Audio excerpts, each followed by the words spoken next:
भारत की सांस्कृतिक विरासत जितनी विविध और समृद्ध है उतनी ही जीवंत भी। विशेष रूप से ओडिशा की लोक संस्कृति, उसकी लोकगीत, लोक कथा और परंपरा हमारी पहचान का अमूल्य हिस्सा है।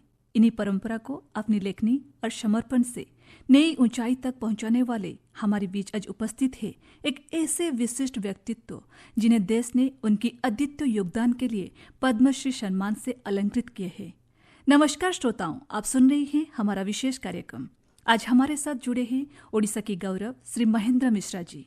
उन्हें वर्ष 2026 में साहित्य और शिक्षा के क्षेत्र में 4 दशक से अधिक समय तक किए गए उत्कृष्ट कार्य के लिए पद्मश्री सम्मान से सम्मानित किया गया। वह विशेष रूप से आदिवासी मौखिक परंपरा, लोक कथा और गीतों के संरक्षण तथा मातृभाषा आधारित बहुभाषी शिक्षा को बढ़ावा देने के लिए जाने जाते हैं। उन्हें संबलपुरी लोक संगीत को न केवल राज्य बल्कि राष्ट्रीय और अंतर्राष्ट्रीय स्तर पर पहुंचा है। उन्हें ओडिशा की सांस्कृतिक विरासत को नई आयाम दिए हैं। आइए उनसे बात करते हैं उनकी संगीत की यात्रा, संघर्ष और सफलता की सफर पर। सर नमस्कार, कार्यक्रम को आपको बहुत बहुत स्वागत। धन्यवाद मैडम। सर मेरा पहला प्रश्न आपको, सर आप नुआपड़ा जिले की सिनापल्ली के मूल निवासी हो, तो आपके बचपन और प्रारंभिक जीवन के कौन से अनुभव ने आपको लोक संगीत और लोक साहित्य की ओर प्रेरित किया, इसके बारे में कुछ बताइए। मेरा बचपन कालाहांडी का नुआपड़ा जिला है, वहाँ सिनापल्ली ब्लॉक में आदिवासी बहुल क्षेत्र है। हम एक कोंद गांव में रहते थे और उसी समय हम आदिवासी नहीं थे, फिर भी हमने बचपन में अपने आदिवासी बच्चों के साथ खेलते हुए और प्रारंभिक स्कूल में, प्राथमिक स्कूल में आदिवासी बच्चों के साथ पढ़ते हुए उनकी भाषा से हम बात करना शुरू किया था बोल के मुझे बाद में कहा गया। और फिर प्रारंभिक जीवन में आदिवासी बच्चों का जो अपनी जो जीवन धरातल और संस्कृति और प्रकृति है, उसके साथ मेरा जीवन का लगभग 15-16 साल बीता हाई स्कूल तक। और मैं आश्रम स्कूल में भी, हाई स्कूल में मैंने पढ़ाई खत्म किया। तो क्लास 1 से क्लास 11 तक मैंने जो एक आदिवासी संस्कृति के अंदर अपना स्कूली शिक्षा संपूर्ण किया, उसी समय मेरे को 2 चीज मिला। एक ही स्कूली शिक्षा हमारे ज्ञान को बढ़ाया और दूसरा है अनुभव की ज्ञान, जहाँ की आदिवासी का विवाह, नृत्य गीत, शादी ब्याह, पूजा परंपरा, देवी देवता, नृत्य गीत, नाटक, ये सब मेरे को बहुत श्रद्धा के साथ देखना मजा आता था बचपना में। और ये कल्चर मेरे लिए अपना कल्चर जैसा लगा, क्योंकि बचपना में मैं आदिवासी कल्चर में ही बहुत अपने को अनुकूलित किया था। इसलिए मुझे जो अपॉर्चुनिटी मिला, जो देखने को मिला, जो खेलने कूदने नाचने को मिला आदिवासी दोस्तों के साथ, वो मेरे आदिवासी लोक संगीत, लोक नृत्य और लोक साहित्य की ओर प्रेरित किया। गौंड गांव में जब था हम लोग, उसी समय गोंड का परघनिया नाम का एक जाति होते हैं जो बहुत लंबे गीत गाते हैं, लोग काव्य गाते हैं। और वो जैसे चितल सिंह छत्री है, हीराकांत छत्री है, ऐसे काफी लंबे लंबे कथात्मक गीत गाते थे, जिसको सुनकर हम कल्पना करते थे कि इनका गीत में क्या इतना बड़ा कहानी है, किसी राजा का, गोंड राजा का, मध्य प्रदेश का। वो सब मैं सुनता था। और डांस और म्यूजिक बहुत चलता था, शादी ब्याह में हो या कुछ भी फेस्टिवल होता था, होली में होता था, दशहरा में होता था। और नुआखाई नाम का एक नया चावल देवी को समर्पण करने के बाद लोग उसी चावल को खाते थे, उसको नवारन बा नुआखाई कहते हैं। वो फेस्टिवल मैंने बहुत मनाया और हम लोग नाचते थे कि आप यकीन नहीं करेंगे, मैं नाचता भी था। और होली का जो एक आग है, आग का एक 6 फुट का लंबा आग की रास्ता बनाते थे, उसी के ऊपर चल के भी मैं बचपना में 3-4 साल जाता था होली के दिन में, होलिका दहन के दिन में। वो चलने में आपका पैर भी कभी जलता नहीं था। बड़ा आश्चर्य लगता था कि कैसे अग्नि स्तंभ मंत्र बोल के वो गोंड पुजारी ऐसा कुछ कर दिया था कि सैकड़ों लोग चलते थे, किसी का पैर नहीं जलता था। आश्चर्य की बात है। तो ये सब मेरे को बहुत लुभावना किया। उसके साथ साथ उसी आदिवासी एरिया का जंगल, चिड़िया, जानवर, इनका जो एक मनुष्य के साथ जो सामीप्य है और जो संपर्क है, उसको मैं बड़ा गहराई से देख रहा था। और उसी के कारण मैंने आदिवासी संस्कृति के तरफ मेरा रुझान बढ़ गया। जी सर। तो शायद उसी चीज ही, मेरा बचपना ही मेरे को आज इस लेवल तक पहुंचाने की काम किया है। सर, आपने जैसे बताया कि उड़ीसा की मिट्टी, प्रकृति और लोक जीवन की सरलता हर कलाकार और लेखक को प्रभावित करता है। यहाँ की लोकगीत, लोक नृत्य, त्योहार और सामाजिक जो रीति रिवाज है हमारे, वो जन जीवन से गहरा रिश्ता रखता है। रथ यात्रा को, रज पर्व और नुआखाई जैसे पर्व सिर्फ उत्सव नहीं बल्कि उड़ीसा की सांस्कृतिक आत्मा का प्रतीक है। तो सर, ऐसे में मैं आपसे जानना चाहूंगी कि उड़ीसा की लोक संस्कृति ने आपका रचनात्मक जीवन को किस प्रकार प्रभावित किया? जीवन को दो भाग में आप देख सकते हैं। एक है कि 800-900 किलोमीटर का एक सामुद्रिक उड़ीसा का उपकूल जो कटक, पुरी, बालेश्वर, गंजाम का एक सामुद्रिक जीवन, और समतल प्लेन लैंड है जहाँ खेती बाड़ी, धान की खेती कमाते हैं। और दूसरा है उड़ीसा का आहा जंगल है और पहाड़ पर्वत है जहाँ आदिवासी लोग जीवन बिताते हैं। मेरा जो परवरिश जो हुआ मेरे घर में वो उड़ीसा संस्कृति का था, क्योंकि मेरे पिताजी उड़ीसा से उड़िया भाषा जानते थे और उड़िया भाषा के अच्छे अच्छे गीत गाते थे और कहानी बोलते थे, नाटक बोलते थे, नाटक करते थे।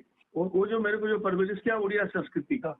और मेरे दोस्तों के साथ मैंने जो काम किया, घर में उड़िया संस्कृति है और आदिवासी अंचल में जो मैं काम करता है आदिवासी इलाकों में, वहाँ बच्चों के साथ, स्टूडेंट्स लोगों के साथ और जितना त्योहार पर्व देख के, ये दोनों संस्कृति को मैंने अपनी बचपना से ही समाहित किया था और दोनों संस्कृति को देखता था।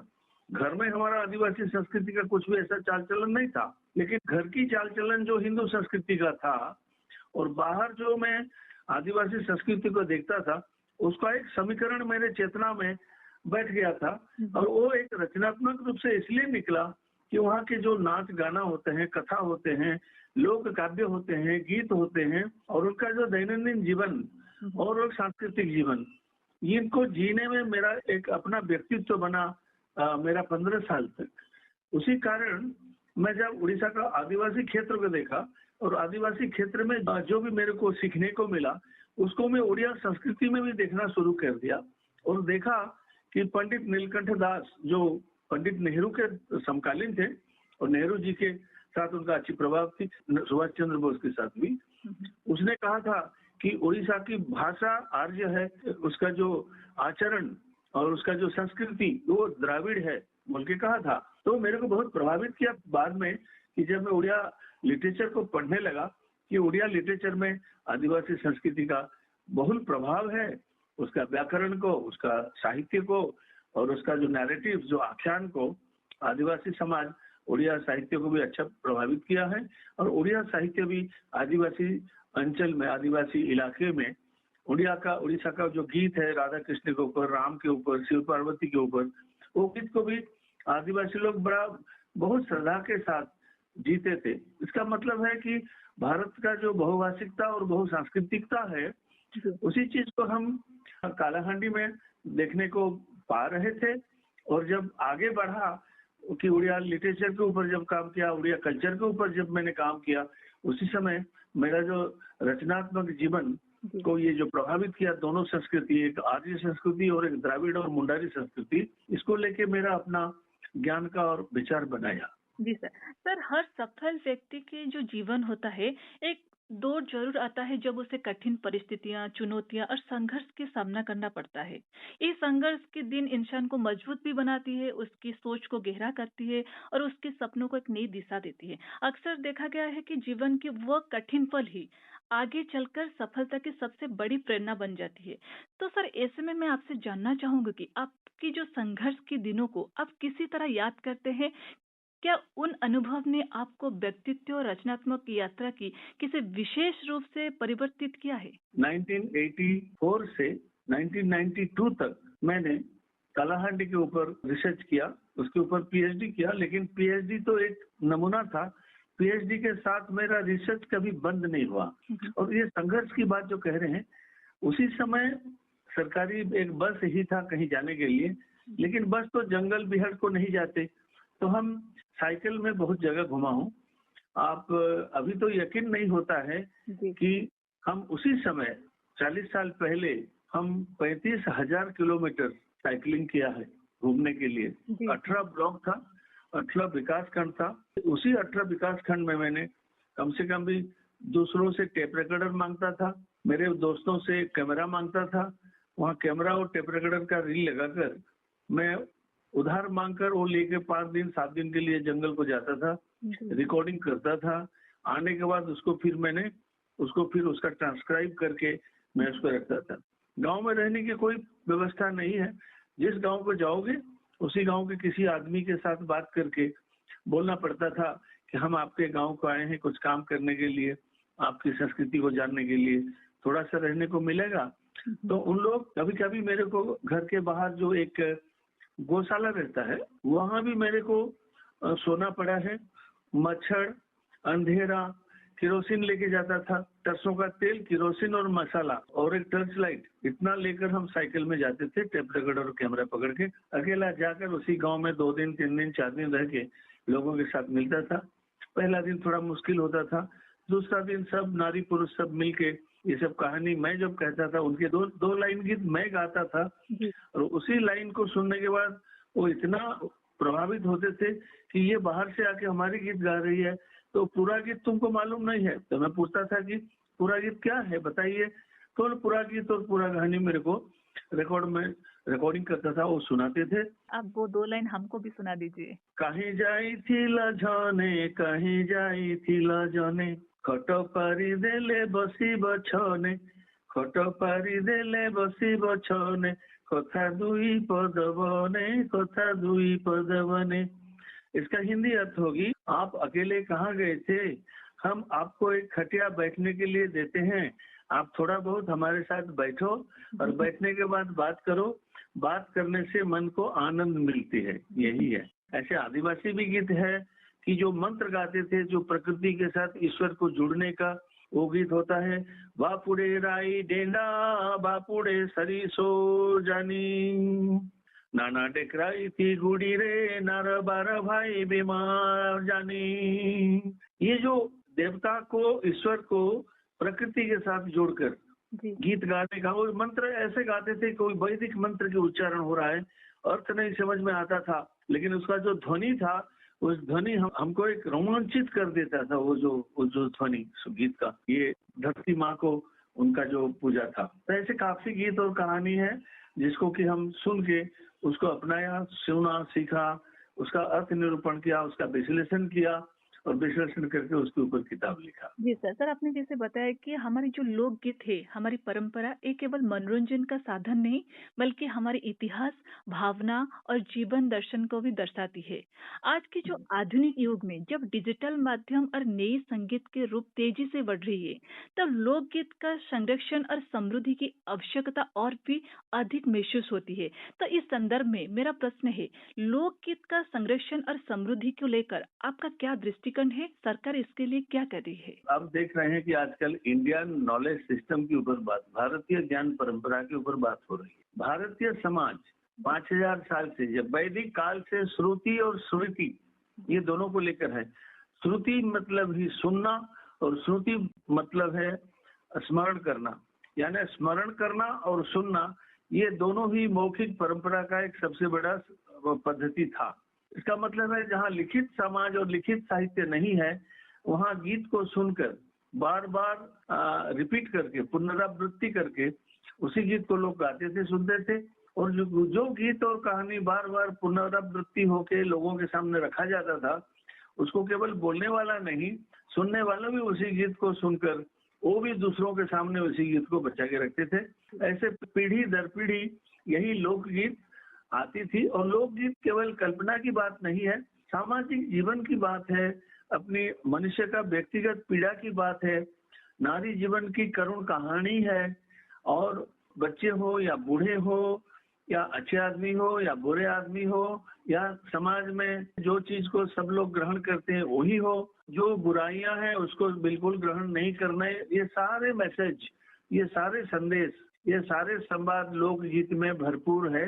और लोकगीत में कोई भी घटना होता है तो उसी घटना को भी उसी लोकगीत में उन लोग पिरोए करके रखते हैं और गाते हैं। जैसे कि एक आसमान में अगर उड़ा जहाज जाता है, लोग कहते हैं कि ऊपर जहाज गला, सीता के रावण चुराई नेला, लंका गड़े रखी देला। आसमान में उड़ा जहाज उड़ रहा है और रावण सीता को चुरा लिया और लंकागढ़ में रख दिया। इसका एक मतलब है कि यहाँ एक शब्द ऐसा, एक लाइन जो है वो अनुक्त है, वो कहाँ नहीं गया है, लेकिन वो उड़ाजहाज को देखने के बाद उन लोग रावण की पुष्पक विमान को याद करते हैं जी और उसी हिसाब से उड़ाजहाज के ऊपर कहने के बाद इमीडिएटली वो रावण कैसे सीता को पुष्पक विमान में लिया था, ऐसे विमान आज आसमान में उड़ रहा है बोल के वो एक तुलना करते हैं। और ये तुलना लोकगीत में इतना अच्छा है कि इसमें चाहे कोई कवि साक्षर हो या निरक्षर हो, बात उसमें नहीं है। जो आंखों में देखे हैं, जो प्रत्यक्ष है, उसके साथ अतीत का किसी कहानी का, अतीत का किसी घटना को जुड़ कर तुरंत उस लोकगीत बना देते हैं, जैसे मैंने आपके सामने कहा। जी जी जी तो लोकगीत का दृष्टिकोण ये है कि ये समाज का दर्पण है लोकगीत। जी और लोकगीत में जीवन के सुख दुख, परिवार, समाज, देश की शासन और देश की हालत को भी उन लोग गीतों में पिरोए रखते हैं और उसी गीतों में अपना पीड़ा, अपना आनंद, अपना जीवन का दर्शन, ये सारी चीज को गीत में रखते हैं।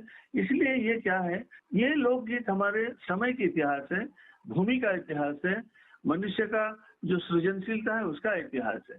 उसको सरकार इसीलिए लोकगीत का संरक्षण करने के लिए इंदिरा गांधी राष्ट्रीय कला केंद्र है, ऑल इंडिया रेडियो है, टीवी है, टेलीविजन है और काफी राज्य स्तरीय आदिवासी अनुष्ठान है जो राज्य सरकार के द्वारा, जहाँ academy of tribal language and culture जैसे उड़ीसा में है, जी जी यहाँ आदिवासी लोगों का गीत को इकट्ठा करके उसको किताब बना के उसी गीत को फिर लोगों के पास पहुंचाना सरकार का काम है।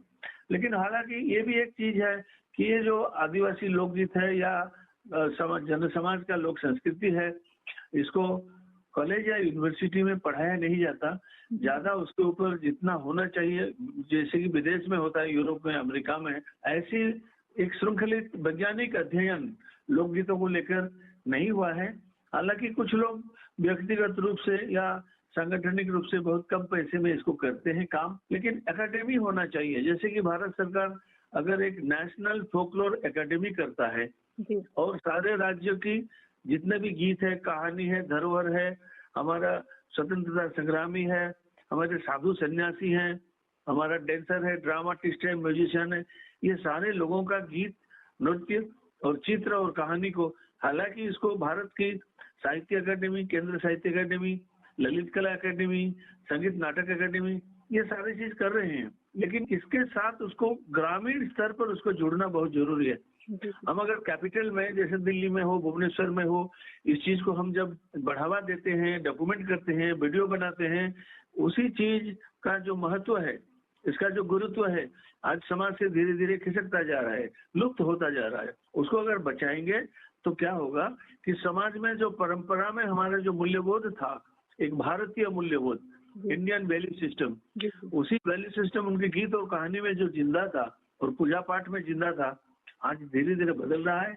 और मेरा अनुरोध है केंद्र सरकार से और राज्य सरकार से कि इसका संवर्धन करके इसको स्कूल एजुकेशन में डालना चाहिए। क्लास 1 से 5 तक बच्चों को खेल कूद, गीत और नाच, ये 4 चीज बहुत अच्छा लगता है। अगर ये 4 चीज अगर दे देते हैं ना, तो बच्चे लोगों का संस्कृति को जो भूल रहे हैं वो संस्कृति को भूलना बंद करेंगे और परंपरा से फिर आधुनिकता की तरफ भी आएंगे। सर, यहाँ एक पे साथ और एक लोग प्रश्न आता है कि हम लोग आज की जो युवा पीढ़ी है वो अधिकतर डिजिटल प्लेटफॉर्म, सोशल मीडिया और मॉडर्न म्यूजिक स्टाइल की तरफ आकर्षित हो रही है। अगर हम पारंपरिक लोक संगीत को इन नई मंचों से नहीं जुड़ेंगे तो धीरे धीरे ये अमूल्य विरासत लोगों की यादों से दूर होती चली जाएगी। तो इसीलिए आज के दौर में जो पारंपरिक लोक संगीत को आधुनिक मंचों से जोड़ने की कितनी आवश्यकता है? बहुत आवश्यकता है, क्योंकि भारत की आत्मा गांव में बसा है। इवन महात्मा गांधी भी कहते हैं कि भारत की आत्मा गांव में बैठा है, और पंडित नेहरू कहते थे, आम हमारा प्रधानमंत्री भी कहते हैं कि भारत की आत्मा गांव में बैठा है। मैं भारत को गांव से देखता हूँ। जब ये सब हमारे देश के बड़े बड़े प्रशासक ये कहते हैं, बड़े बड़े लोकनायक जो ये सब कहते हैं, इसको सचमुच टेक्नोलॉजी के साथ जुड़ के फिर गांव के पास उसको रिटर्न कराना चाहिए, न कि केवल वो भुवनेश्वर में या दिल्ली में या मुंबई में इसको केवल एक चिड़ियाखाना के रूप में या म्यूजियम के रूप में रखा जाए। उसका जो प्रयोग है, उसी प्रयोग 2 जगह में हो सकता है। एक ही स्कूल कॉलेज में उसका प्रयोग करके इसका अध्ययन के लिए बच्चों को मातृभाषा में शिक्षा देकर बच्चों की गीत और कहानी को क्लासरूम की करिकुलम में देना चाहिए। और दूसरी बात है, हमारे देश का जो सामाजिक संहति है वो राष्ट्रीय संहति को बढ़ावा देता है। अगर गांव की सामाजिक संरचना में हमारा देश का जो परंपरा का जो हेरिटेज या ऐतिह्य और संस्कृति का बात अगर आगे नहीं रहेगा, आधुनिकता तो बहुत जोर से आएगा ही, लेकिन साथ साथ हम अपने जीवन से क्या खो रहे हैं, हमारा मेमोरी व स्मृति जो है हम उसको खो रहे हैं, हमारा कल्पना और सृजन को खो रहे हैं अगर हमारे गीत और कहानी नहीं रहेगा तो मेरा हिसाब से ये एक सुझाव होगा कि आधुनिक समय में जैसे रेडियो और टीवी में लोक गीतों का, लोक कहानी, कथा का जैसे बढ़ावा दिया जाता है, लोगों के पास टीवी और रेडियो के जरिए और टेक्नोलॉजी के जरिए, यूट्यूब के जरिए आज काफी चीज लोग बचा के रखते हैं। आप अगर रिसर्च करेंगे देखेंगे कि बुंदेली, छत्तीसगढ़ी, अवधी, भोजपुरी, मैथिली और जितने भी हमारे भारत के आंचलिक भाषा है, सारे भाषा में आजकल बहुत ऑडियो और वीडियो यूट्यूब में बहुत देखने को मिलते हैं। हालांकि उसको भी एक सरकारी तौर पर अगर उसको पिरोया जाए और राज्य स्तर में स्टेट फोकलोर सोसाइटी या केंद्र स्तर में स्टेट नेशनल फोकलोर सेंटर, ऐसा अगर किया जाए तो देश का जो नेशनलिटी, जो सांस्कृतिक जो हमारा राष्ट्र है, आज भी उसी लोक साहित्य हजारों साल से जिंदा है और रहेगा भी। लेकिन एजुकेशन के और आधुनिकता के कारण हमारे परंपरा नष्ट नहीं होना चाहिए। हमारा जो सामूहिक ज्ञान है, सामूहिक स्मृति है और सामूहिक विचार है भारत का, जो साक्षर और निरक्षर के निर्विशेष में ये सब जो जिंदा है, उसको बचा के रखना हमारा धर्म होना चाहिए। सर, और एक बात, कलाकार केवल प्रस्तुता नहीं होता है, वो संस्कृत के संरक्षक भी होते हैं। तो उड़ीसा की सांस्कृतिक पहचान को राष्ट्रीय स्तर पर स्थापित करने में कलाकार की क्या जिम्मेदारी है? बहुत जरूरी है कि भारत, उड़ीसा बोलने से भारत है और भारत में उड़ीसा है। हमारा एक भी गांव का आदमी वो खुद को एक भारत की संस्कृति और कला का बढ़ावा देने का एक जगह है, तो उसी जगह में वो अपना संस्कृति को जब बढ़ावा देता है तो वो भारतीय संस्कृति बनता है। भारत तो दिल्ली नहीं है या दिल्ली भारत नहीं है। भारत एंटायर सारे देश का मानचित्र में जो भारत दिखता है, कहीं भी कोई खड़ा हो और अपने गीत, कहानी और संस्कृति और जीवन को जीता है, वो एक भारतीय जीवन को जीता है। और उसे जो जुड़ता है कलाकार, देखिए कलाकार कभी भी ज्यादा आर्थिक सहायता जो भी मिलता है उसमें चलता है, लेकिन कलाकार के लिए अनुष्ठानिक अनुदान मिलना चाहिए। जैसे कि पाला है, दासकाठिया है, ओडिसी डांस है, संबलपुरी डांस है उड़ीसा की। अगर ये सब के लिए एकेडमी बनता और वो एकेडमी में ज्यादातर ये लोकाभिमुखी होना चाहिए, ये पीपुल्स मूवमेंट तक पहुंचना चाहिए। किसी भी कला केवल शहर में रहने से वो एक एग्जीबिशन के लिए रह सकता है, लेकिन उसका जो प्रदर्शन है, उसका जो परफॉर्मेंस है, वो उसी जगह में होना चाहिए जहां से ये कला निकली थी, जहां से ये कला उत्पन्न हुआ था।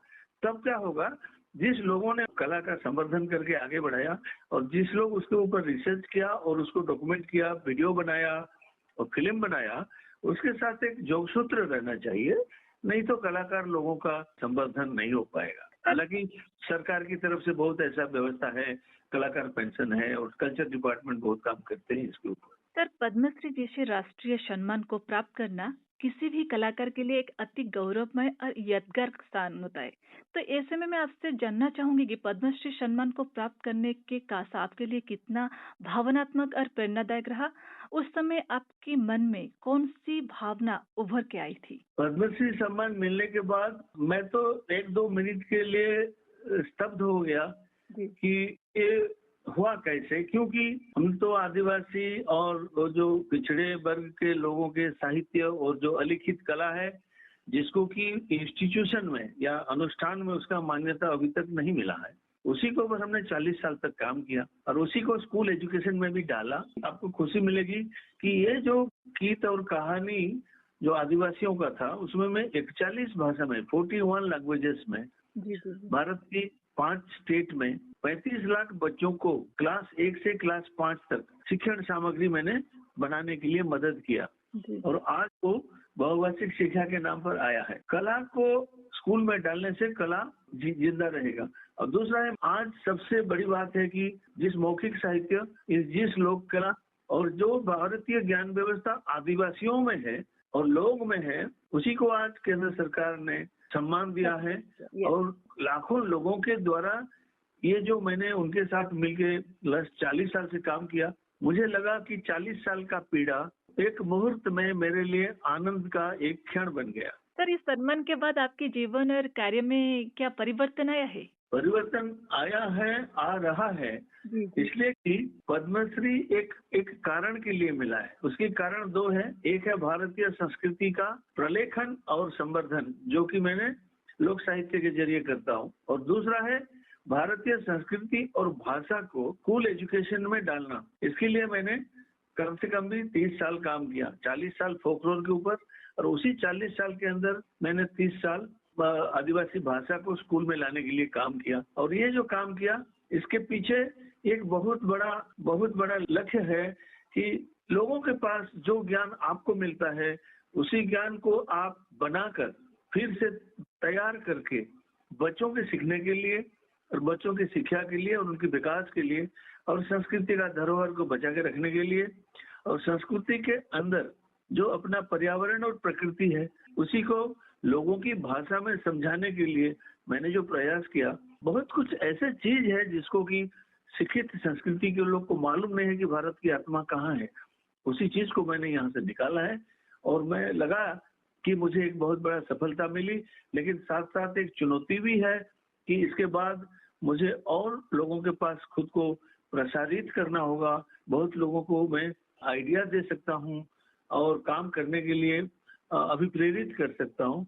और केंद्र सरकार से ये जो मेरे को पद्मश्री सम्मान मिला है, उसी लोगों का समय और शक्ति और जो ज्ञान मेरे को दिए लास्ट 40 साल से, ये उनके सम्मान में उनको समर्पित करता हूँ। मैं एक छोटा सा गिलहरी जैसा सरकार, देश और लोगों की कहानी, इसको जुड़ाकर मैंने केवल कुछ 25 किताब लिखा, जिसको कि आज यूनिवर्सिटी में पढ़ते हैं, चलाते हैं।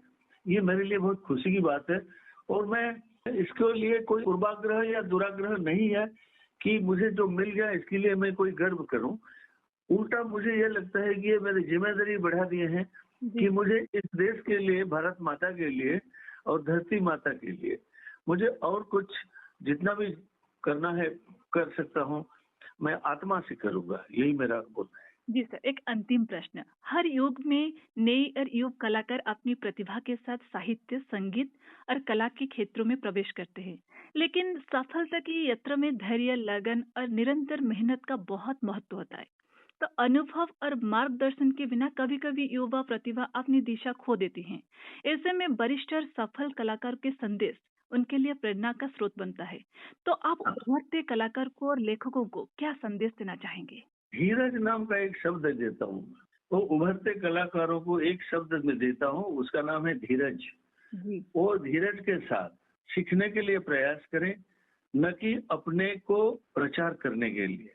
कलाकार को खुद ही प्रचार करने पड़ता नहीं है। कलाकार को लोग, कला सुनने के बाद लोग ही उसको प्रशंसा करते हैं, और उसके लिए कलाकार खुद दौड़ना नहीं चाहिए जल्दी मुझे सम्मान मिल जाए। आजकल की जो युवा पीढ़ी होते हैं, वो काम उतना लगन के साथ नहीं करते, अपने बड़ों से नहीं सीखते हैं, परंपरा से नहीं सीखते हैं, हमारे हेरिटेज में क्या है उसको पढ़ते नहीं। आप देखिए, उड़ीसा का जो 1000 साल का साहित्य है, अगर कोई 1000 साल का साहित्य और संगीत में पढ़ेगा, उसका व्यक्तित्व में काफी प्रभाव आएगा। लेकिन वो केवल एक डांस सीख के कैसे जल्दी में मंच में पहुंच के मेरा अपना नाम कमाऊं, और उसी के बारे में जो सिद्धांत है उसको ना सीखूं, और केवल आगे दौड़ने की सोचूं बिना नींव को प्रस्तुत करते, ऐसे उभरती कलाकार ज्यादा दूर तक नहीं जा पाएंगे। उभरती कलाकार का भी उतना रिस्पॉन्सिबिलिटी है, उतना जिम्मेदारी है, जितना एक राजनीतिक नेता का होता है, जितना एक प्रोफेसर का होता है, और जितना एक डॉक्टर का होता है। कला का उपासना या चिकित्सा का उपासना, राजनीति का उपासना या शिक्षक का उपासना से कलाकार की उपासना अलग नहीं है, लेकिन उसको समर्पण के साथ अगर काम करेगा।